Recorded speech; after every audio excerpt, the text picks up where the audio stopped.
परमात्मा ने तुमको भी बुद्धि दी। ये बुद्धि परीक्षण का यंत्र है। इससे अच्छे बुरे पाप पुण्य शुभ अशुभ की पहचान की जाती है। माँ बहन बेटी बहू की पहचान की जाती है। ये परीक्षण का यंत्र। और आपने बुद्धि का प्रयोग ही नहीं किया, बल्कि बुद्धि को आपने गिरवी रख दिया। किनके पास? नेताओं के पास। कितने दिन के लिए? 5 साल के। एक दिन बुद्धि का दान किया, 5 साल के लिए तुम्हारा बुद्धि दान गिरवी हो गया। अब 5 साल आप कुछ नहीं कर सकते, ना कुछ कह सकते हो। चाहे जितनी परेशानी हो, चाहे जितना दुख तकलीफ हो, चाहे जितने टैक्स बढ़ जाए, चाहे जितनी महंगाई बढ़ जाए, चाहे बच्चों को बेरोजगार कर दिया जाए, लेकिन 5 साल तुम जबान नहीं खोल सकते। ये बुद्धि गिरवी है। आज तक कोई नहीं समझ पाया। जो अपने आप को विद्वान कहते पढ़े लिखे, वो भी नहीं समझ पाए। जो कर्मचारी अधिकारी बन गए, वो भी नहीं समझ पाए।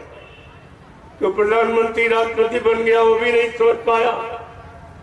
ये मतदान बुद्धि का गिरवी रखना है, और वो भी एक दिन के लिए 5 साल का।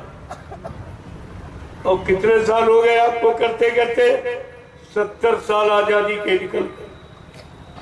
14 पंचवर्षीय योजनाएं आप बुद्धि को गिरवी रखते रहे नेताओं के हाथ, और तुम्हें कुछ नहीं मिला। और अब भी नहीं जाग रहे हो, अब भी सो रहे हो। जगाने का काम केवल संत महात्मा करते, बाकी जगाने का कोई काम नहीं।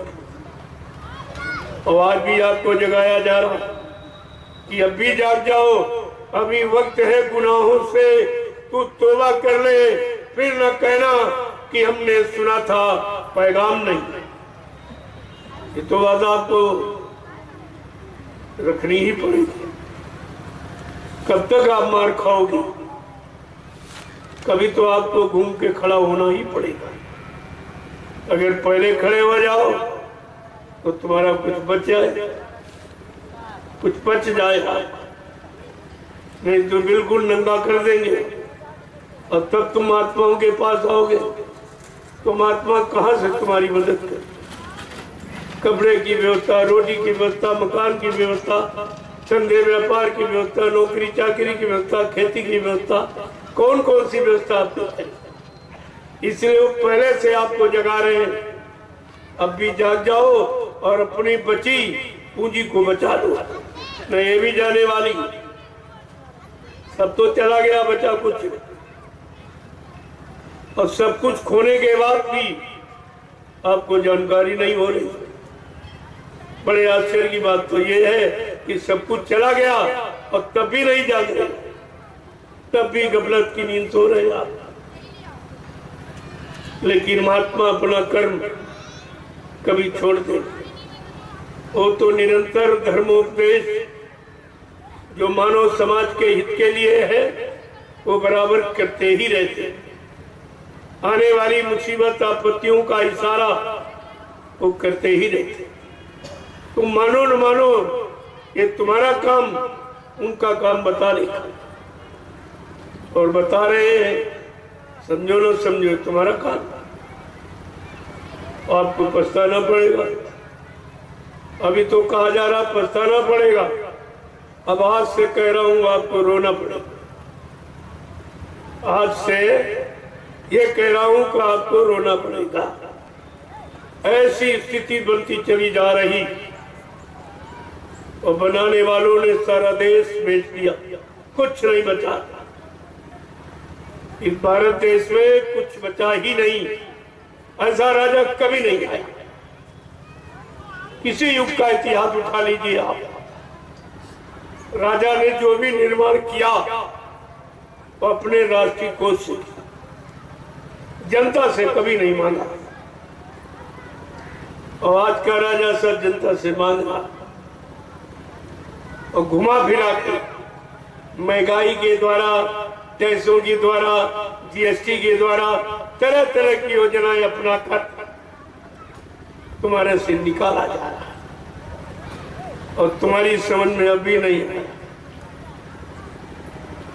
डॉक्टर जब फोड़े का मवाद निकालता है तो मरीज को आराम मिलता है, वो समझ जाता कि इसने जो निकाला है वो हमारे आराम की, लेकिन ये जो निकाल रहे इसमें तुम्हें क्या आराम मिला। लेकिन कोई नहीं कह रहा है, सब चुप एकदम मौन खड़े हो गए। ऐसा डर गए कि मैं कह दूंगा सत्य तो नौकरी चली जाएगी, सत्य कह दूंगा हमारा व्यापार खत्म हो जाएगा। अरे व्यापार खत्म हो जाएगा, नौकरी चली जाएगी, इसकी चिंता आपको है, लेकिन देश चला जाएगा इसकी चिंता नहीं आपको। तुम जिस देश के नागरिक हो उस देश के बारे में आपको कोई चिंता नहीं। तो ये तुम्हारा कैसा नागरिकपन है कि नागरिक होते हुए और नागरिक बेचारा कुछ कह ही नहीं पा रहा, कुछ जबान नहीं खोल पा रहा। कितना अन्याय हो जाए, कितना अत्याचार हो जाए, कितना मतलब यानी महंगाई और कितनी गरीबी आ जाए, लेकिन आप कुछ कह ही नहीं सकते। तो फिर तुम्हारा जीने का अधिकार क्या है? आखिरकार किस लिए आप जी रहे हो? जब अच्छी सच्ची बात कहने का अधिकार नहीं तो तुम्हारा जीने का अधिकार ही नहीं। जी रहे हो लेकिन मुर्दा बन के जिए, जिंदा बन के नहीं। जैसे मुर्दा नहीं कुछ कहता है तो तुम नहीं कहते, तो तुम्हारा जिंदा बन का मुर्दे बन। इसलिए अब भी जागो, चेतो, उसमें आ जाओ। आगे का समय बहुत खराब, कि आपका जीना मुश्किल हो जाएगा। अगर ये 24 का चुनाव हुआ तो भारत देश की जनता के चिथड़े उड़ जाएंगे, चिथड़े। तुम्हारे पास तुम्हारा कुछ नहीं बचेगा, तुम्हारे लिए कुछ नहीं बचेगा, न शासन, न प्रशासन, न व्यवस्था, कुछ नहीं बचेगा। ये सब उसकी व्यवस्था बना दी लोगों,